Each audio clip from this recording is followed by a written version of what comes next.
puis dire.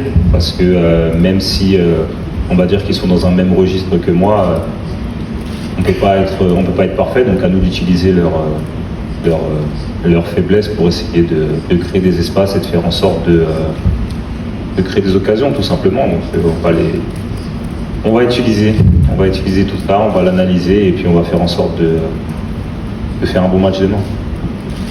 On revient de très loin, on l'a tous réalisé. Je pense que tout le monde a passé des moments assez compliqués après la défaite contre la Guinée équatoriale. Donc aujourd'hui, on a aussi un sentiment de...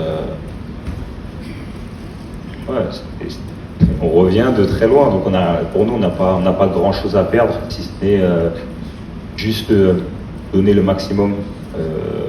On a eu la chance d'en avoir une seconde. Donc à nous de ne pas la gaspiller, de donner le maximum, de n'avoir aucun regret surtout. Et c'est ce qui a, je pense, contribué à ces victoires-là. Le fait de resserrer encore un peu plus le groupe, de savoir qu'on est passé proche d'un cauchemar.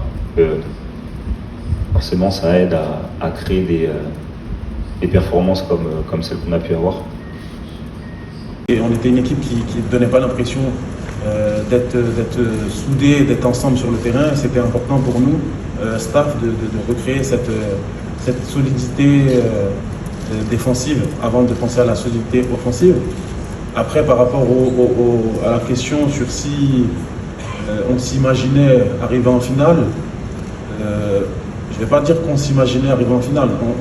On rêvait, on espérait aller en finale, mais on prenait les matchs les uns après les autres parce qu'on savait d'où on venait et on ne voulait pas se projeter. Donc on s'est concentré à chaque fois sur le match qui arrivait, en essayant, en mettant tout de notre côté, toutes les chances de notre côté pour remporter ce match et aller à l'étape suivante. Déjà, on se dit ouf, parce qu'on concrétise aussi une certaine domination dans le jeu. J'ai raté d'ailleurs aussi une occasion en première mi-temps. Donc là, on se dit, on a mis un premier pied à l'étrier et on marque. Et on se dit que le match, on l'a rendu un petit peu plus facile en marquant ce premier but parce que ça va tout de suite être plus compliqué pour le Congo. Et c'est une petite délivrance, on va dire. Après, on pense d'abord à la joie que ça procure à tout le staff, à tous les coéquipiers, à toutes les personnes au stade et devant leur écran, parce qu'on sait à quel point c'est stressant. J'ai pu connaître le début de la compétition en tribune et maintenant je peux comprendre